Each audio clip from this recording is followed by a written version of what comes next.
Lucas capítulo 18, versículo 1.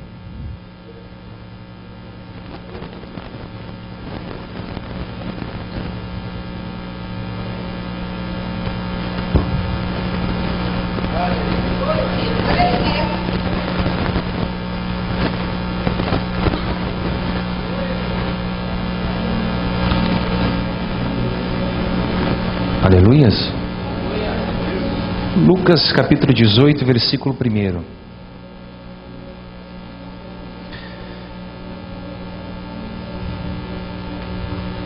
Quem achou, diga amém. Se puder desligar o celular agora, se tiver alguém com o celular ligado. Se você achou, divide com quem está do seu lado aí. Diz assim, ó: disse-lhe Jesus uma parábola sobre o dever de orar sempre e nunca esmorecer. Havia em certa cidade um juiz que não temia a Deus, nem respeitava homem algum. Havia também naquela mesma cidade uma viúva que vinha ter com ele dizendo: julga minha causa contra o meu adversário. Ele por algum tempo não quis atender, mas depois disse consigo: bem que eu não temo a Deus, nem respeito a homem algum, todavia, como esta viúva me importuna, julgarei a sua causa, para não suceder que por fim venha molestar-me. Então disse o Senhor: considerai no dia, no que diz este iníquo juiz? Não fará Deus justiça aos seus escolhidos, que a ele clama dia e noite, embora pareça demorado em defendê-los? Digo-vos que depressa lhe fará justiça. Contudo, quando vier o Filho do Homem, achará porventura fé na terra? Vamos ler o versículo 7. Não fará Deus justiça aos seus escolhidos, que a ele clamam de dia e de noite, embora pareça demorado em defendê-los? Te louvo, Senhor, por essa palavra. Fala conosco de uma forma sobrenatural, Senhor. Toma os meus lábios, o coração do teu povo. Seja como uma espada afiada essa palavra nessa noite, porque até aqui o Senhor tem nos conduzido. Em nome de Jesus. Amém. Se assenta, queridos.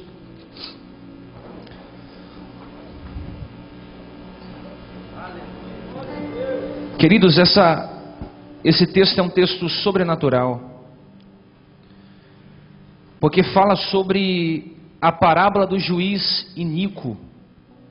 E esse texto vai falando sobre a oração, o segredo da oração, a forma da oração, o caminho da oração. E oração não é o quanto você ora, oração é o quanto você morre enquanto ora. Oração não é o quanto você fala de você para Deus, mas é quanto Deus se revela através do falar de você com Ele. Oração é algo sobrenatural, e eu estou com saudade da oração à moda antiga. Eu não sei se você tem 5 anos de conversão, ou 10 anos de conversão, ou 1 mês de conversão, mas eu me recordo que quando eu me converti, as nossas orações, a minha oração, era uma oração à moda antiga. E o que é uma oração à moda antiga? É uma oração regada de lágrimas, banhada de lágrimas. É uma oração de dentro para fora. É uma oração que chora a nossa alma. E Jesus vai contar uma parábola. O capítulo 18 é mais uma parábola contada por Jesus. Alguém pode perguntar: o que é uma parábola?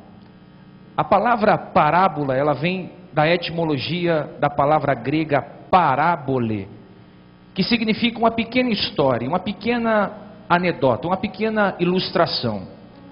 Jesus usava de parábolas para falar com as pessoas. Era uma analogia, era uma história contada para ficar mais fácil a assimilação.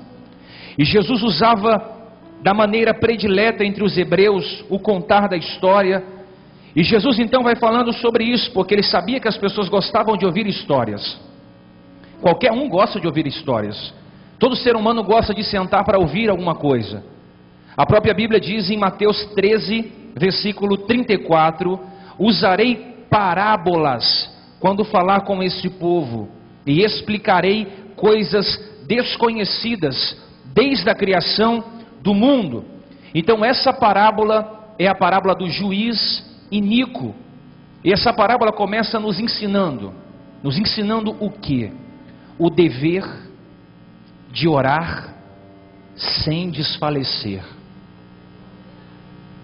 O dever de orar sempre, em todo o tempo, de uma forma intensa, mas sem desfalecer. É interessante que a oração, ela nunca falhou.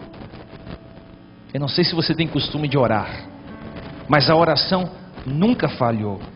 Todas as batalhas que Jesus, salientando que Jesus era filho de Deus, todas as batalhas que Jesus, mesmo sendo filho de Deus, venceu, ele venceu por causa de oração. Jesus era um homem de oração, e o poder da oração não está em quem ora, mas no Deus a quem se ora. Você pode ser o menor cristão aqui dentro hoje, alguém que se converteu ontem, que se batizou hoje. A oração não está ligada a quanto tempo que você tem com Deus. A oração não está ligado em quem ora, mas ao Deus que você ora, ao Senhor que você clama, a oração que você entoa. E o que é oração? Alguém pode perguntar para mim, o que é oração? Oração é uma conversa franca com Deus. Oração é você ir até a fonte e beber de águas limpas. O que é oração? Oração é transparência, é tirar a sua roupa espiritualmente e ficar nu diante de Deus. O que é oração? Oração é algo claro, é algo único, é algo divino. Oração não se aprende em teologia, não se ensina a arte de orar dentro de um seminário teológico, e você também não vai aprender em livros. Oração é algo íntimo. Não tem uma cartilha para se orar. Oração é você chegar no trono da graça de Deus com o verdadeiro coração, uma inteireza de fé, e você vai contemplar a beleza da santidade de Deus. Na verdade, oração é pedir que o necessitado, é você estar numa sede muito grande, você ir até um lugar que tem água. É mais ou menos essa a ideia da oração. A oração é você pedir o que necessita e agradecer, porque Deus já te entregou. E Paulo disse em Filipenses 4, no capítulo 6, ele diz assim: não estejais ansiosos por coisa alguma, antes as vossas petições sejam em tudo reconhecidas diante de Deus, pela oração, pela súplica, com ações de graça. Então oração é você falar com Deus, é você ir até o trono de Deus, é você tirar sua roupa diante de Deus, é você buscar o Senhor. E John Wesley, que foi um dos avivalistas do século passado, ele diz assim que a oração é o respirar da alma. No século 21, eu me comunico com as pessoas através de um celular. Quem tem celular aqui, levanta a mão. Com uma mensagem, algum clique, você comunica com qualquer pessoa no mundo. Um e-mail, carta, Instagram, Facebook, Twitter, WhatsApp. Você se comunica com as pessoas pelo século 21 através de meios sociais, caminhos sociais, redes sociais. É muito fácil a comunicação com as pessoas hoje, porque a tecnologia está muito avançada. Mas, para falar com Deus, só existe uma forma. E qual é? Orando. Para falar com as pessoas, eu posso mandar e-mail, eu posso ligar, posso ir na sua casa, posso jantar com você. Com Deus, só tem uma forma de falar com Deus. Qual é? É através da oração. É através dos nossos gemidos. E Daniel, ele entrou em oração. Quando você lê lá Daniel 10, 12, Daniel começou a orar. Ele abriu 21 dias de oração. E no primeiro dia que ele foi falar com Deus, Deus ouviu a sua oração. No primeiro dia que ele dobrou o joelho, entre um período de 21 dias, Deus ouviu o seu clamor. Só que é interessante que o anjo da Pérsia, um demônio, prendeu a oração de Daniel, as bênçãos de Daniel no céu. Deus liberou a bênção, mas um demônio segurou a bênção de Daniel. E depois de 21 dias, a Bíblia diz que ele manda reforço. Ele manda um anjo para quebrar essa potestade e entregar o que Daniel havia pedido para Deus. Porque eu entendo uma coisa, querido, que toda vez que você se coloca numa brecha de oração, em um propósito de oração, no primeiro dia que você falou, Deus, eu vou orar por isso, Deus já escuta, e Ele manda o que você precisa, como seu pai, Ele te entrega, mas vem demônios e seguram os seus propósitos, as suas bênçãos, aquilo que Ele tem para a tua vida. Só que a Bíblia diz que Deus disse, então me disse, não temas, Daniel, porque desde o primeiro dia em que aplicaste o teu coração a compreender e a humilhar-te perante o teu Deus, são ouvidos as tuas palavras, e eu vim por causa das tuas palavras. Mas o príncipe da Pérsia me resistiu 21 dias, e eis que Miguel, um dos primeiros príncipes, veio para ajudar-me, e fiquei ali com os reis da Pérsia. Sabe o que é isso? Deus mandou Miguel para entregar o que Daniel precisa, porque Daniel havia aberto um propósito de 21 dias de oração. A palavra Miguel vem do grego, quem é semelhante a Deus? Quando Miguel vem, era Miguel dizendo para aquele demônio, quem é semelhante o nosso Deus? Eu quero liberar uma palavra sobre a tua vida. Você vai ser marcado não pelo carro que você anda, não pela roupa que você veste, não pela casa que você tem, não pelo dinheiro que você carrega na conta bancária. Você vai ser marcado não pelo nível de instrução teológica que você tem, ou pelo tamanho da sua igreja, ou pela fala, pela oratória. Deus vai marcar a tua vida, porque você está aprendendo e construindo uma vida diária de oração com Deus. Eu quero ensinar essa geração de jovens, essa geração de anciões, essa geração de profetas que Deus está levantando. O segredo de um ministério de sucesso é oração. Se você não ora, você não tem comunhão com Deus. Se você não ora, não se chame de cristão. Se você não ora, não chame a sua vida de espiritual, porque você não é espiritual, você é mais um menino carnal. Nós não gastamos tempo com a oração, sabe por quê? Porque a oração para você não é mais importante. Você não gasta tempo com a oração, sabe por quê?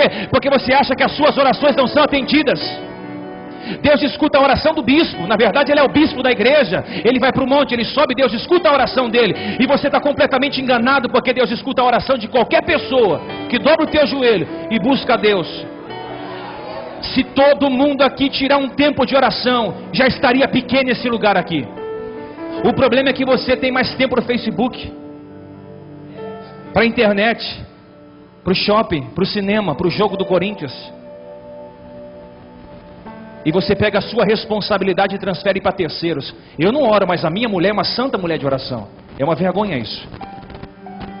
Porque quem ora na minha casa sou eu. A minha mulher é auxiliadora do meu ministério. Eu não fui chamado para ficar na aba de mulher orando por mim. Eu fui chamado para conduzir a minha família. Senhor, está aqui a minha família, está aqui o meu filho, está aqui a minha esposa. Assim será os sacerdotes dessa igreja. Homens que vão buscar pela casa, vão buscar pela esposa, vão buscar pelos filhos, vão buscar pelo casamento, vão buscar pelo trabalho.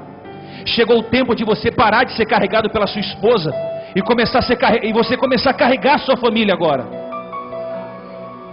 Eu fico indignado que essa geração fraca, uma geração, com todo respeito, é uma geração fraca. Por quê? Porque não está orando mais. E aí você vem na igreja e fala, vou fazer uma campanha de prosperidade, pastor, para ganhar uma bênção de Deus.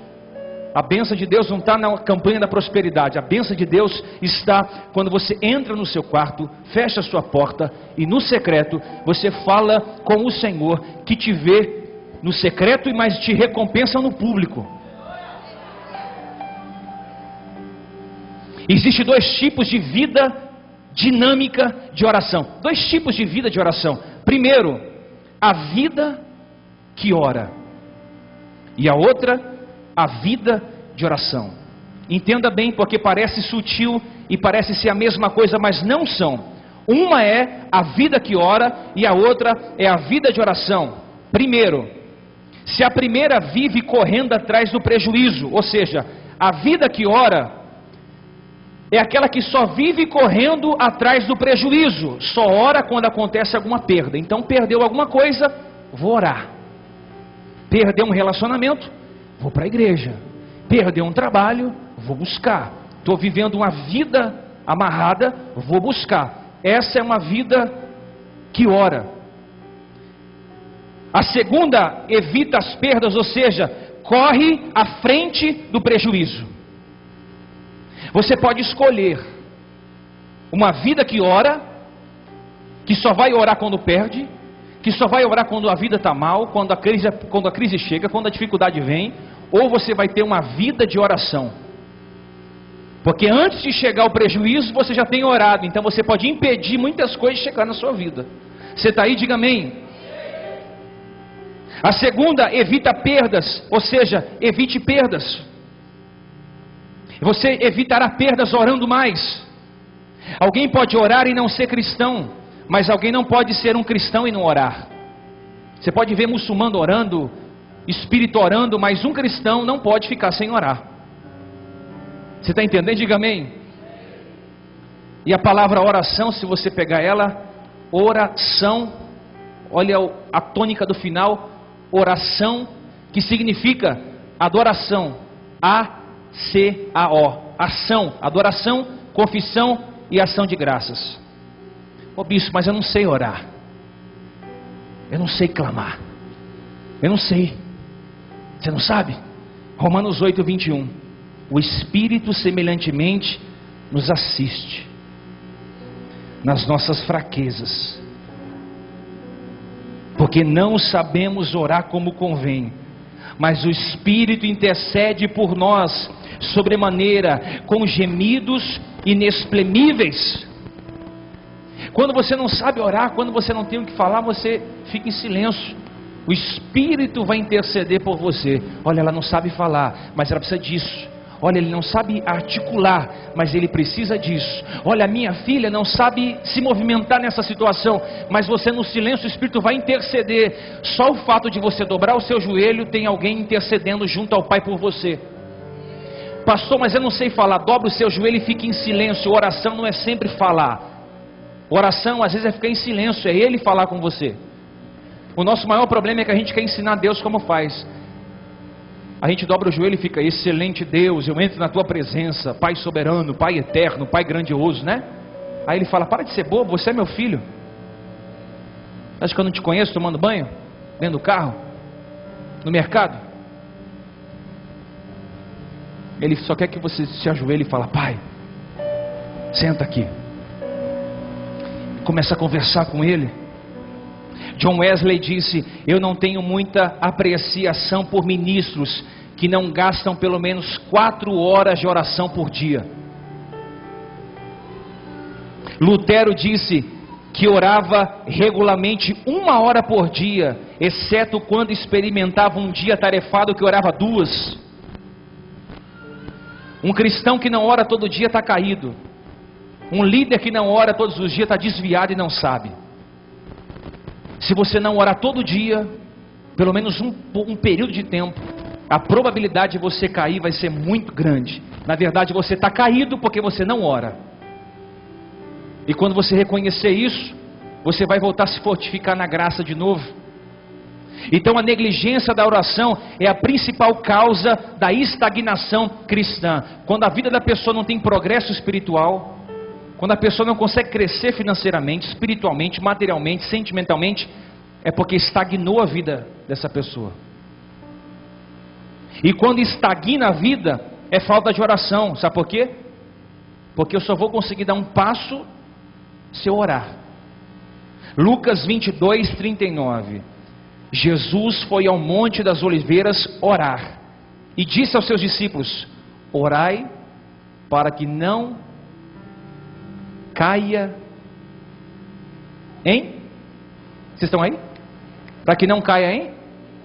Orai para não cair em tentação. Ou seja, a minha tentação virá em doses mais fortes quando eu deixo de orar. Ô pastor, estou sendo tentado. Se você orar, a probabilidade de você não cair vai ser muito maior do que você não orar. Você está entendendo? Diga amém. Então quando Pedro viu Jesus sendo preso, o que ele faz? Ele vai tirar a espada e vai cortar a orelha de Malco. Por quê? Porque um homem que não ora, a probabilidade de ele ferir alguém é muito maior do que um homem que ora. Quando eu vejo alguém me ferindo, é nítido, estampadamente, que essa pessoa não ora. Porque quem ora vai ter estratégias diferenciadas para quem não ora. Você está entendendo? Diga amém. O que acontece com Pedro, com todos nós? Olha o que interessante, querido. Por que Pedro negou Jesus? Porque quando Jesus precisou que ele orasse no monte, ele estava dormindo. Em outras palavras, ele havia caído no secreto. Então quando a escrava vai perguntar para ele assim: você é um deles, você fala como um deles, você se veste como um deles, ele diz: eu não conheço Jesus. Ele já caiu em público diante das pessoas, é porque ele havia caído no secreto. Olha para mim, quando você vê alguém caindo, é porque essa pessoa já caiu no secreto. E aí depois todo mundo vai saber em público. Olha a importância de orar. Diga para quem está do seu lado: caímos em particular antes de cairmos em público. 1 Tessalonicenses 5,17: orai sem cessar. Eu vou entrar na história. Havia um juiz, e esse juiz não temia Deus. O texto é bem claro em dizer que ele não temia nem a Deus, nem a homens. Ele não temia a homem algum e também não temia a controle soberano nenhum. E naquela época os vilarejos eram pequenos, eram cidades pequenas na Palestina, e era controlado aquela cidadezinha por um só indivíduo, e esse indivíduo que controlava toda a cidade era o juiz. Juiz ou cadi, eles também chamavam de cadi, que era uma espécie de juiz daquela cidade. Na verdade, a justiça ou a injustiça estava na mão desse juiz. Então o juiz poderia absolver ou prender, abençoar ou amaldiçoar, porque tudo estava na mão daquele juiz. Só que para ser um juiz naquela cidade, o juiz tinha que ter alguns atributos divinos. Por exemplo, ele tinha que ter sabedoria, mansidão, ele tinha que ter modéstia, temor a Deus, ele tinha que odiar mamon, que era o dinheiro, ele tinha também que amar a verdade, amar o gênero humano e ter um bom nome. Esses atributos eram para alguém ser juiz.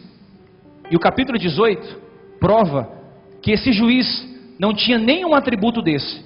Não amava a Deus, não amava o semelhante, era apaixonado por dinheiro, era um homem ganancioso. Então aquela mulher era uma viúva e ela tinha uma causa impossível.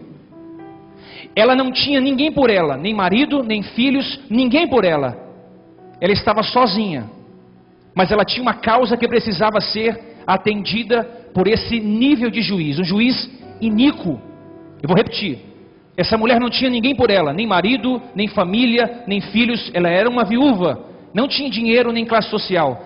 Então ela tinha uma causa impossível para ser resolvida. Então ela vai até o juiz, esperando naquele juiz julgar a sua causa, absorver aquela mulher. Então havia naquela mesma mulher uma viúva, naquela cidade uma viúva, e ela ia todos os dias àquele tribunal, e o pedido dela era esse: faz justiça na minha vida. Ela ia até aquele juiz e ela gritava: faz justiça na minha vida. Todo dia ela ia no mesmo lugar, falar com a mesma pessoa, e nunca ela era atendida. Ela gritava de longe: faz justiça na minha vida. E ela dependia do quê? Da bondade dos terceiros para poder auxiliar aquela mulher naquela causa que era injustiçada. Em Mateus 23,14 diz assim: Jesus se opõe às autoridades religiosas, porque eles roubavam as heranças e as herdades das viúvas. Então ela pede ao juiz: julga minha causa.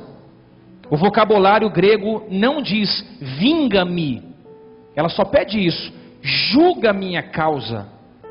Quando você for cobrar alguma coisa, quando você for orar assim: Deus, eu preciso de justiça, nunca peça vingança. Sempre peça: Senhor, faça justiça. Porque a vingança é humana, a justiça é divina. Vingança é atributo de homem caído, justiça é atributo de homens espirituais. Então eu penso, se aquela mulher tivesse procurado vingança, Deus não atenderia o que ela havia pedido. Ela não ficou esperando as bênçãos cair do céu, como muita gente fica esperando, que é a justiça de Deus, quer viver o propósito de Deus, quer estar no centro da vontade de Deus, mas está esperando as bênçãos cair no colo. Aquela mulher, ela não espera as bênçãos vir na mão dela, ela vai até o juiz bater na porta: faz justiça pela minha causa, julga a minha causa, pega a minha causa, resolve para mim. Ela vai atrás, ela vai buscar, ela vai atrás. E o que o juiz faz? Não atende. Você já teve a sensação de querer falar com alguém e essa pessoa não te atender? Você já teve a sensação de você orar por uma causa há muito tempo e você sentir que a oração não passou do teto do seu quarto? Você já teve a oração de estar orando por algo, buscando por algo, e parece que aquilo não vem na sua vida? Foi o mesmo sentimento que essa mulher sentiu. Ela ia buscar naquele juiz, só que ele não atendia ela. E o local do julgamento era próximo a uma prisão, onde tinha presos e pessoas pedindo esmolas. Então aquela mulher todo dia, ela via a mesma cena: mendigos pedindo esmolas, cadeias, e o juiz lá no fundo, sentado sobre grandes almofadas, com um trono, julgando a causa de um, julgando a causa de outro. E aquela mulher, ela estava todo dia ali. Só que é interessante, mulheres não poderiam ir até o fórum como aquela mulher foi. Quem ia ao fórum buscar justiça era o homem, só que ela não tinha marido, então ela era que tinha que ir mesmo. Por isso que a Bíblia diz que Deus é o Deus dos órfãos e das viúvas. Eu acho interessante que por algum tempo aquela mulher pediu, mas o seu pedido não foi atendido. Eu vou simplificar. Quanto tempo você tem orado por algo e a sua oração parece não ser atendida? Quanto tempo você tem buscado por algo, parece que não vem nas suas mãos? Por quê? Porque a gente foi ensinado a vida toda que tudo que eu quero tem que ser no meu momento, que tudo que eu quero tem que ser para ontem. Nós somos ensinados que a nossa geração precisa de algo imediato, são bênçãos imediatas, algo para ontem. E com Deus não é assim. Com Deus o processo é diferente. E sabe o que acontece? A gente tem a tendência em descartar a nossa fé quando algo não acontece da forma que a gente planejou. E aí você ouve muita gente dizendo assim: Deus não está comigo. Esse negócio de ir na igreja não dá certo não. Estou indo tanto tempo, minha vida não muda, estou vivendo a mesma vida, andando com o mesmo carro, morando na mesma casa, vivendo o mesmo casamento, trabalhando no mesmo emprego. Por quê? Porque você pensa e acredita que Deus vai te entregar no momento que você pediu, mas tem um processo dentro da sua oração. E quantas vezes você não desistiu porque você ouviu não? Você está aí, não? E você não gosta de ouvir não, você só gosta de ouvir sim. Você tem dificuldade de ouvir não. E sabe o que acontece? Deus está te dando mais não do que sim, porque até o não de Deus é sim. Você não entendeu, eu vou dizer de novo. Deus está dizendo mais não nesses últimos dias. Eu não sei para você, mas para mim está sendo assim. Deus, eu quero isso. Não. Pai, eu quero aquela porta aberta. Não. Ô pai, eu preciso disso. Não. Por que não veio? Não. Porque eu tenho um filho de 3 anos. E eu falo pelo menos 50 nãos para ele durante o dia. Porque eu sei o que é melhor para ele. Não pode pôr a mão na tomada. Não pode subir na escada. Não pode pegar o copo de vidro na mão. Não pode abrir a geladeira, não pode ficar descalço, é ou não é? Deixa esse remédio aqui, menino. Não, não pode. Pai, posso comer chocolate? De manhã não pode. Porque a gente está assim, que nem uma criancinha.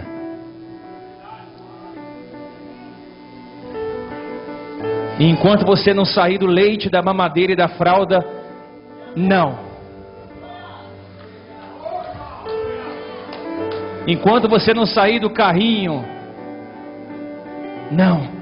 Enquanto você não largar essa vida imatura que você tem, Deus vai dizer para você várias vezes não. Primeiro, para testar a sua fé. Segundo, para ver onde está o seu coração. E terceiro, para saber se você está fundamentado na fé, não nos seus pedidos. Tem gente que se ouvir um não desvia. Não, mas eu sou a última bolachinha do pacote. Eu não. Sabe aquela menina linda que ficou apaixonada pelo menininho feio? Aí o menininho feio fala, não quero você não. Ela fala, mas eu sou a Miss Brasil. Aí ele fala, e eu sou o Zezinho da rua direita, mas eu não quero você. Aí ela vai para casa e entra em depressão, entra e fica anorexa, não come mais nada. Ou aquele cara que é muito feio e está apaixonado por uma moça muito bonita, e ela fala, não quero você. Não. Eu não sei se eu falo isso aqui. Se você não ensinar os seus filhos dizendo não, quando eles crescerem, quando a vida dizer não, eles vão ter problema de relacionamento. O seu problema como mãe é que você só diz sim, sim, sim, sim, sim, sim, sim. Quando ele crescer, que a vida falar não, ele vai ter problema na personalidade dele. Diga não para a sua família às vezes, diga não para os seus filhos às vezes, diga não para os seus filhos às vezes. Você vai estar ganhando ele ao invés de perdendo. E dizer não é sinônimo de quem ama, porque bajulador só diz sim. Você está todo torto, o cara fala, cara, você é espiritual, hein, cara? Nossa, você ora demais. Você sabe que você não ora, mas o bajulador está querendo abrir uma corda para você cair dentro. Não temos maturidade para ouvir não. Sejamos persistentes nos nossos pedidos. E tenha maturidade para pedir. Vai no supermercado com a criança de 3 anos. Ela vai entrar no corredor do bombom. É meu pai, é meu pai, é meu pai, é meu pai, é meu, é meu. Aí você cresce um pouquinho, você fala, eu tenho que levar para o filho. Já não é mais você. Aí você vai ficando mais velho. Aí você pensa em você pouco. Não, tem que levar para a mulher, para o filho, para o cachorro, para a sogra, para o pastor. Você vai ficando por último, entende? A maturidade não é quando você pede algo para você, é quando você pede algo para o próximo. E no pedido para o próximo, Deus embute a sua bênção. Você entende ou não? Você entende porque muitas coisas não vieram na sua vida, porque você fez uma lista e ainda carimbou embaixo dizendo, eu quero isso aqui, ó. Quanta gente começou janeiro dizendo, eu quero isso, eu quero aquilo outro, eu quero aquilo outro. Eu falo, você está aí ou não? E Deus está dizendo para você, maturidade é você pedir as coisas corretas. Por gentileza, ao pedir, não manipule Deus, porque Deus não é manipulável. Deus falou assim, não é para você casar com ele não. Você fala, mas eu estou tão apaixonadinha, pastor. Ai Jesus, ele é tão lindo. Nossa, ele é bombado. Deus falou, minha filha, ele não ora. Ele vai te assumir somente publicamente, porque espiritualmente ele não tem base para isso. Ah, pastor, mas ela é tão linda, pastor. Mas eu falo, mas ela não é mulher de Deus.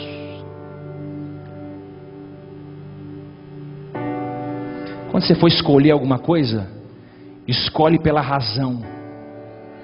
O que é razão? Conjunto de valores. Cara, ele não tem um cabelo raspado, mas ele tem personalidade. olha, ela não é tão linda, mas ela tem um caráter, cara, extraordinário. Ele não mora num apartamento, mora em 3 cômodos, mas ele é higiênico, cheiroso, bondoso. Você está entendendo ou não? Olha, ela não tem o cabelo loiro até a cintura, é negro o cabelo dela, mas ela honra o pai dela, ela honra a mãe dela, ela trabalha de manhã, ela paga as contas, ela vem para o culto, ela dizima, ela oferta, ela respeita. Você está entendendo isso? Isso é valores, é atributos. Você precisa entender isso, querido. Não manipule Deus com seus pedidos. Se você pedir algo para Deus, esteja preparado para ouvir sempre o não. O sim é uma opção. O não eu já tenho de Deus. Como um pai, eu vou falar sempre mais não do que sim. Mas às vezes eu falava pedir algo para o meu pai, ele me dava sim. Você está entendendo? Diga amém. Graças a Deus que o seu pai sempre te disse mais não do que sim. Quem tem pai aqui já teve pai e mãe? Você fala, minha mãe é chata, pastor. Sexta-feira à noite, 10 horas, eu estou arrumadinha, pastor, quero curtir meu final de semana. A mãe fala, você não vai sair hoje. Mas eu sou maior de idade. Quantas vezes eu não queria sair, eu sendo maior de idade, meu pai falou, hoje você não vai. Como assim? Eu estou arrumado, eu tomei banho, meus amigos estão aqui embaixo para eu poder ir para a balada. Eu falava, sua balada vai ser em casa hoje. E eu tinha que ficar em casa, sabe por quê? Louvado seja Deus o dia que eu ficava em casa, porque se eu tivesse saído daquele dia, talvez eu não retornaria para casa.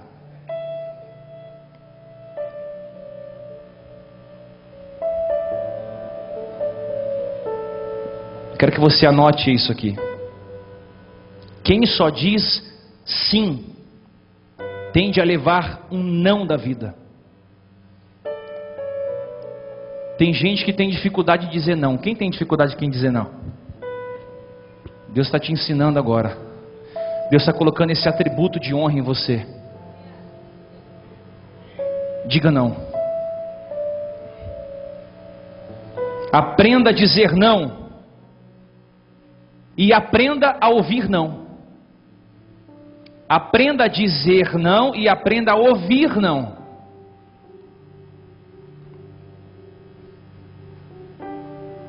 Pastor, até quando eu devo orar por uma situação? Porque tem gente que fala, cansei de orar, já não oro mais por isso. Até quando você deve orar por uma situação? Até Deus te atender. Até Deus te atender. Até Deus te atender. Até Ele responder o seu pedido. A viúva descobriu a fraqueza do juiz. Porque todo dia ela ia até o juiz, até o tribunal e dizia, julga minha causa, julga minha causa. E que ele está ficando cansativo já. E ela conseguiu enxergar no juiz uma fraqueza. Qual era a fraqueza?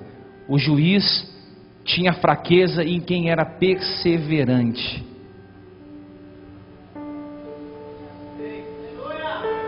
É uma palavra tão simples, tão falado, mas você não tem noção do que significa perseverança.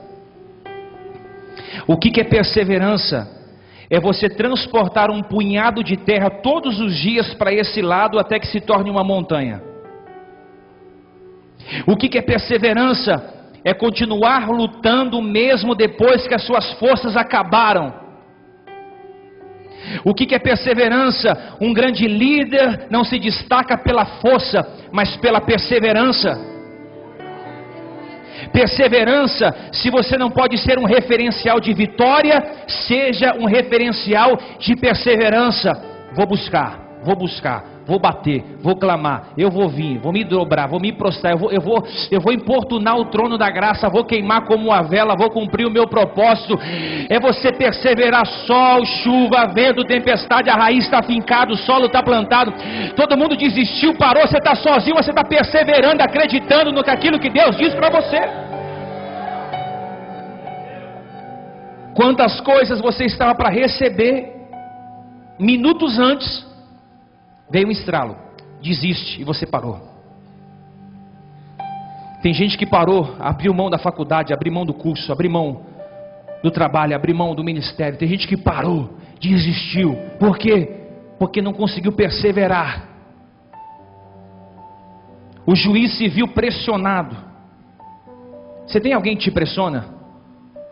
Eu era gerente de empresa, irmão, e eu sabia exercer a pressão nos funcionários. 8 horas da manhã, vai tomar café. 8h15 tem que voltar. Ó, a camisa está fora da calça, põe a calça, o sapato está sujo, vai invernizar o sapato, volta. A barba está mal feita, tem que voltar para casa. O horário que entra, o horário que sai. A meta que não vendeu. Eu pressionava em todo o tempo. Não bateu a meta, tem que bater a meta esse mês. Liga para o cliente, dá um feedback, um pós-venda, troca de mercadoria, vai entregar mercadoria no prazo, o cheque. E eu ficava pressionando. E tem gente que quando pressiona, espana. Não, eu não quero ninguém. Você tem que trabalhar em cima de pressão.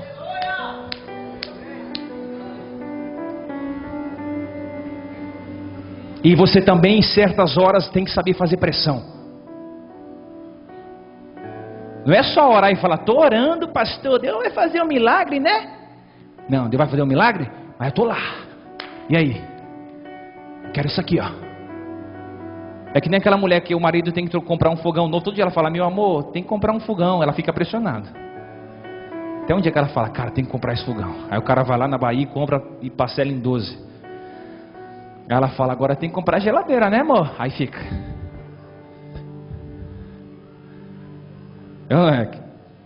Aí tem que comprar um micro-ondas, né, amor? Aí o cara, acabei de pagar, tô pagando o colchão, tô pagando a geladeira. E ela fica ali, ó. Porque mulher sabe, quando a mulher quer alguma coisa, ela consegue. A mulher é muito mais perseverante que o marido. Ela persevera, ela persevera. Ela persevera, ela persevera, ela persevera, ela persevera, ela fica. Ela fica, enquanto ela não tem o que ela quer, ela não desiste. Enquanto ela não consegue o que ela quer, ela não para. Essa mulher aqui tipifica a igreja. Era uma mulher indo até o juiz. Nós somos essa mulher. E o juiz representa o sistema. Nós vamos bater, bater, bater até a porta abrir. Nós vamos clamar, clamar, clamar até Deus nos ouvir. Nós vamos buscar, buscar, buscar de todo o nosso coração até nos encontrar com Ele. Nós vamos buscar, buscar, buscar. Enquanto muita gente está parando no meio do caminho, nós estamos buscando. Enquanto muita gente está se divorciando, nossos casamentos estão se fortalecendo. Enquanto muito jovem está indo para a cama, para o motel com qualquer um, os nossos jovens estão se santificando, lavando as mãos, lavando as vestes. Enquanto muita gente está cobrando por uma noite de pregação, nós estamos ensinando que de graça recebe, de graça dá.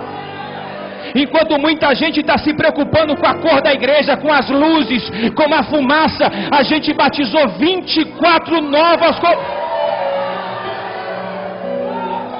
Sabe o que é isso? Vai batendo, irmão, vai batendo, vai batendo, vai batendo, vai batendo, vai batendo. Ora só para o monte, abre jejum, fica igual um maluco, irmão. O seu problema é que você ouviu um não, logo o coração entristeceu. Fala, deixa pra lá.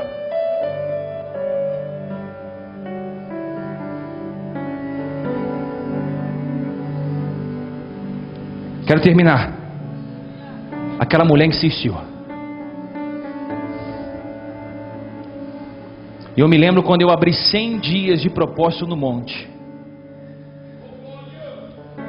100 dias de propósito no monte. Deus só falou comigo depois de 60 dias. Eu subi 1, 2, 10, 15, 20, 40, 50. Cadê Deus? No silêncio. Quando completou 60 dias, Ele falou, cara, você é perseverante mesmo. Vou falar com você. Eu nunca vou me esquecer, irmão. Eu em cima do monte, que o céu se abriu. Eu vi cavalos negros circulando sobre o monte. E eu estava dentro do mato escondido. Deus usou um apóstolo que foi lá no meio do mato, me tirou. Ele descreveu a minha vida e tudo que eu estava passando. Ele disse, para você ter ideia, ele disse das igrejas que ia nascer, da rádio que ia vir, do que Deus ia fazer. E eu estava vivendo o maior vale da minha vida. Completou 100 dias no monte. Eu saí do esconderijo e Deus falou, acabou o luto. Eu estava no monte ontem, depois de um ano encontramos um casal no monte. Sabe o que eles disseram para o pastor Valdir? Não eram vocês que fizeram 100 dias no monte? Foi ou não foi, presbítero? E Deus falou, o legado de quem ora está aí, ó. Você quer vitória? Não é pegar envelope e pôr oferta. Você quer vitória? Não é você colocar uma roupa vermelha e fazer uma campanha. Quer vitória? Não é pegar o óleo consagrado, o óleo de arruda, o trigo, não é nada disso. Quer vitória? É só você fazer assim com a articulação, ó. Se dobra. Se você dobrar a sua articulação, irmão, você vai conseguir todo tipo de que você pedir, Deus te entrega, se for no propósito de Deus. Agora é interessante que ela fica perseverando. Vai julgar minha causa, vai julgar minha causa, vai julgar minha causa, vai julgar minha causa. O meu filho é assim, é ou não é ela? Valentim é assim, insistente, insistente. Pensa num menino insistente. Ele me vence pelo cansaço. E nem que eu tenha que vencer o meu adversário pelo cansaço.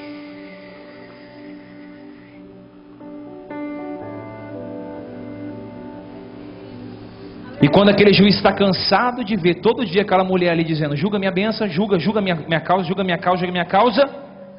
O juiz fala: cara, eu vou ter que julgar a causa dessa mulher, porque ela me venceu pelo cansaço. Agora a pergunta é essa: se um juiz iníquo, que não temia Deus, não temia homens, julgou a causa daquela mulher e sentenciou a vitória dela, quanto mais o nosso juiz.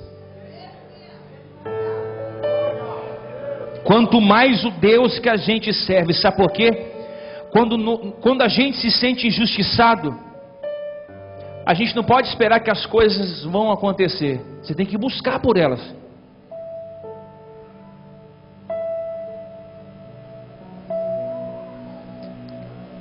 Quando você se sente injustiçado, a primeira coisa que você faz: vou no advogado. É ou não é? Vou falar com o pastor. É ou não é? Vou procurar os pastores aqui. Quando você se sente injustiçado, o que você faz? Você procura alguém que pode te ajudar. Foi o que aquela mulher fez. Ela procurou alguém que podia ajudar ela. E eu quero que você procure nesses últimos dias alguém que pode socorrer você. Da mesma forma, devemos agir diante de Deus, apresentando a Ele as nossas causas, crendo que o juiz de toda a terra o julgará. E o que você precisa para recorrer a Deus? Traz a sua causa para Ele. Eu estou falando de mim. Em 2016 a gente foi muito injustiçado. Se conhece a minha vida, você sabe melhor do que eu.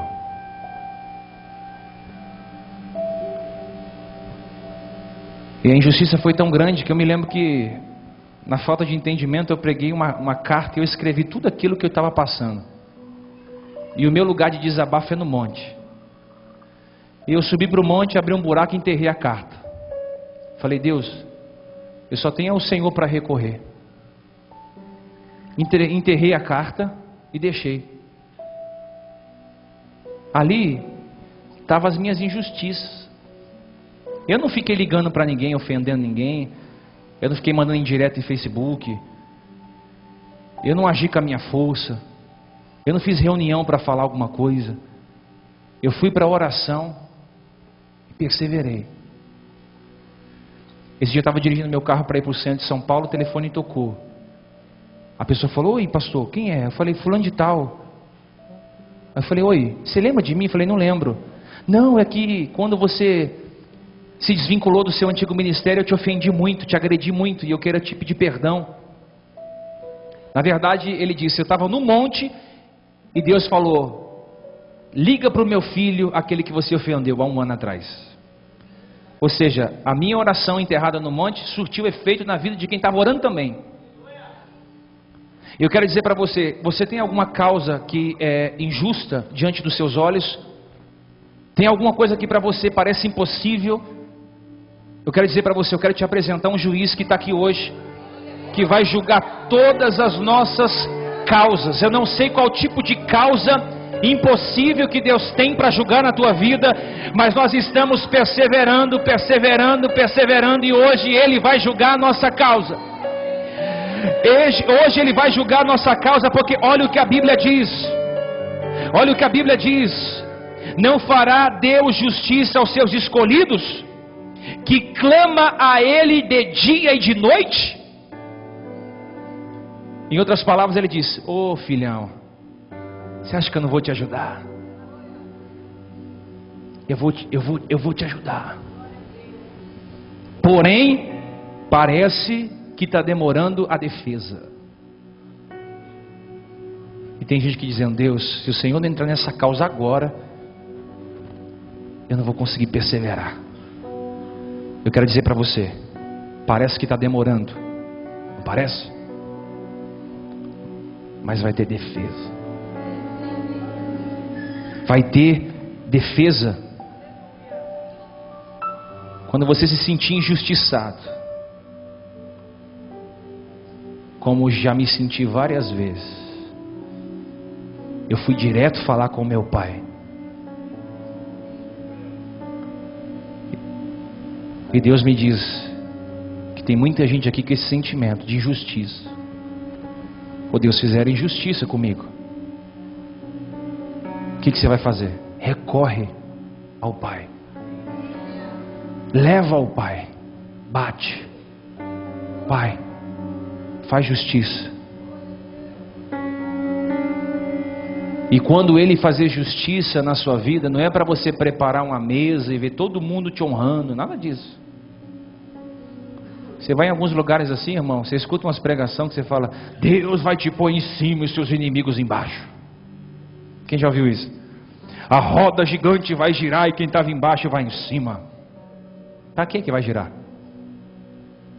E para que Deus vai te dar tanto para você falar: Deus é na minha vida? Não, nada disso. A bênção é compartilhada, dividida. Deus te honra para você honrar as outras pessoas. Não é o evangelho de vingança, que você vai estar no palco e eles na plateia. Nada disso.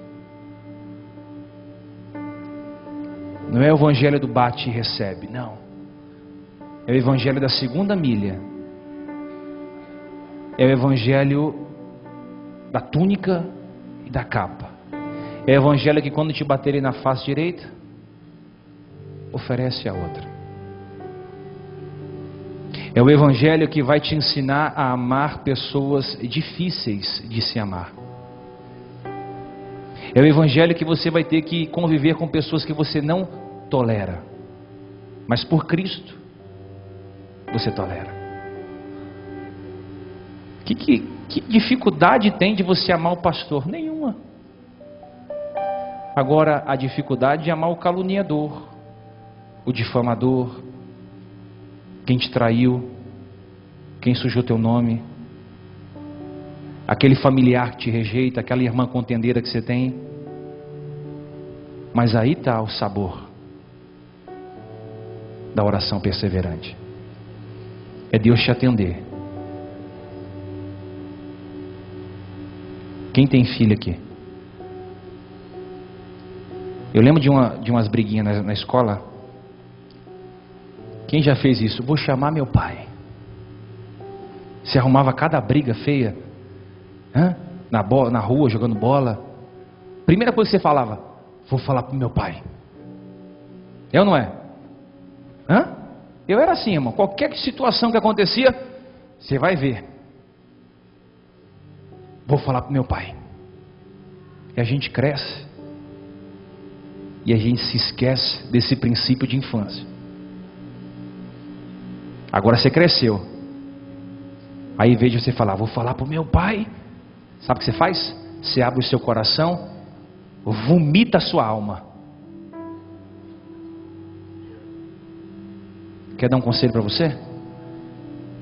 Quando você estiver nervoso, irado, não fala. Porque se você falar, você vai pecar. E eu vi muita gente começando bem, mas por causa da língua, terminando mal.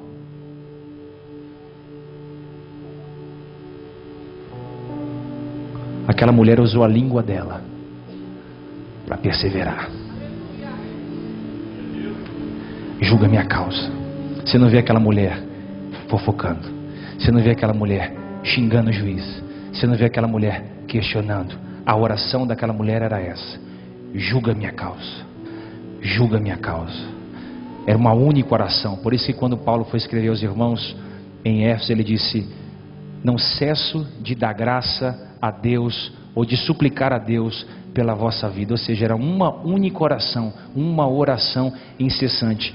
Até quando você tem força para orar por uma só coisa? Uma só. Paulo não era homem de muitas orações, Paulo era homem de uma única oração. Será que nós vamos ter força para orar a vida inteira por algo só? Aleluia. Se coloca de pé, querido.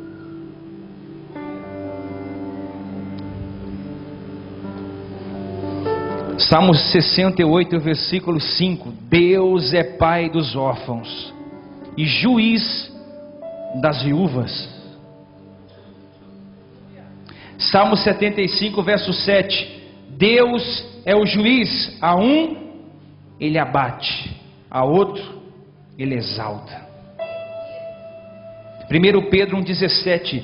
E se invocardes por Pai aquele que sem acepção de pessoas julga segundo a obra de cada um, andai em temor durante todo o tempo da vossa peregrinação. Eu quero te fazer um convite. Se você tem algo para pedir ao Senhor nessa noite, peça.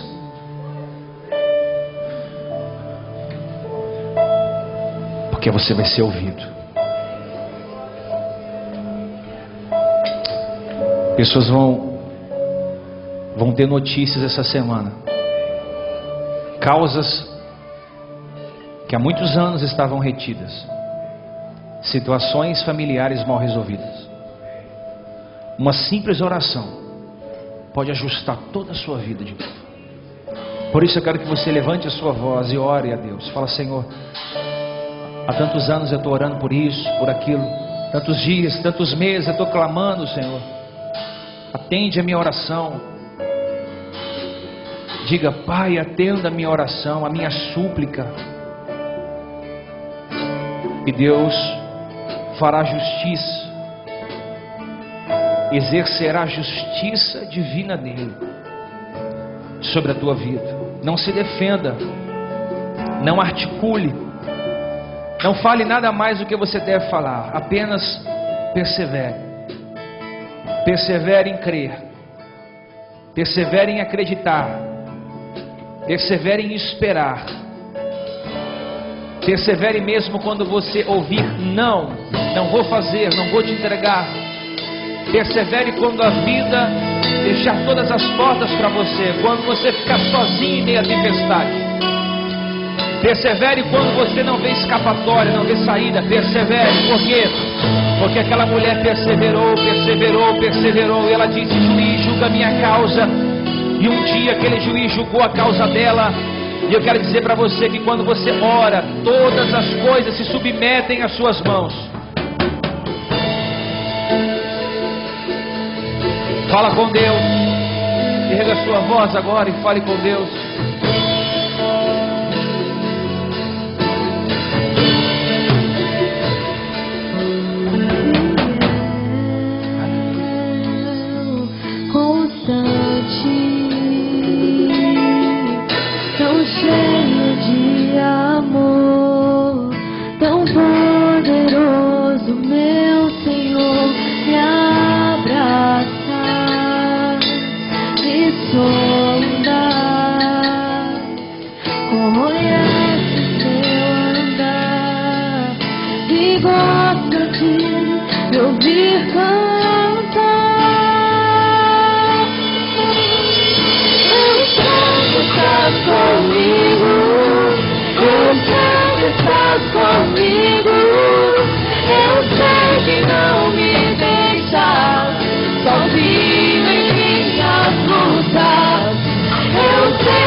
Agora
Só você que tem algo impossível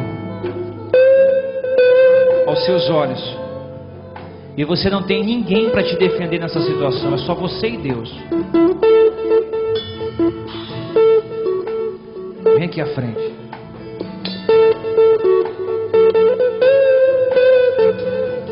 Mas traga ao Senhor causas impossíveis.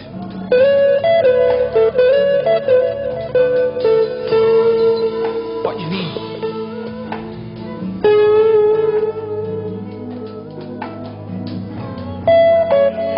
Tem algo impossível aos seus olhos? Tem alguém aqui se sentindo injustiçado? Lá na empresa? Lá na casa onde você mora? Lá do lugar que você veio? Uma grande injustiça, e você precisa que alguém julgue a sua causa com retidão, exatidão. Vem aqui à frente. Porque aquela viúva não se preocupou em se expor. Aquela viúva não se preocupou em todos os dias estar ali buscando. Ela queria que a sua oração fosse ouvida, que o seu pedido fosse ouvido. E assim será nessa noite. Tem pessoas que precisam urgente de uma sentença, causas na justiça, uma cura para um familiar, uma libertação para um ente querido, uma transformação no casamento. Pessoas que estão sem abrigo, desesperadas, preocupadas, pessoas que não sabem nem o que vão comer amanhã, onde vão dormir amanhã, pessoas que estão à base de remédios controlados, depressivos, angustiados. Por quê? Porque um grande problema está diante dos seus olhos. E essa noite o seu pai, o seu juiz, mulheres que foram traídas, mulheres que foram abandonadas, mulheres que foram largadas, deixadas de lado, homens que foram traídos, a sua lealdade, a sua honra foi ferida. E tudo que você ora, Deus, eu quero ajustar minha vida, eu quero colocar minha vida em ordem. Eu quero continuar vivendo, continuar sonhando, continuar sendo apaixonado por Cristo. Mas toda vez que eu vou orar, que eu vou dobrar o joelho, logo vem isso na minha mente, eu não consigo me libertar disso. Vem aqui à frente, querido. Mulheres que não conseguem liberar perdão, mulheres que foram abusadas na infância, homens que foram abusados na infância, pessoas que tiraram a vida de alguém, você que um dia lesou a vida de alguém, você não consegue se perdoar por isso. Eu quero você aqui na frente. Há uma justiça de Deus vindo sobre esse ministério nessa noite. Você que perdeu o emprego porque alguém blasfemou contra a sua vida, você que foi deixado, largado, Deus está me mandando dizer aqui, hoje está vindo uma justiça divina sobre esse lugar. Deus está dizendo, eu estou trazendo algo divino sobre a vida de algumas pessoas aqui nesse lugar. Não se assuste, porque ainda esse mês, dentro de 30 dias, o mês 7, será o mês da justiça de Deus na sua vida. Deus manda dizer, verá justiça de Deus na sua vida. A justiça de Deus está chegando nessa noite aqui, nesse mini. Alasterga, andalabashuri, andalamandaragasterga, alamandarabashuri, andalabasterga, andalabacome, andalabasterga, alamanchori, andalabashuri, andalabasterga, alabashori, andalabasterga, andalabasterga.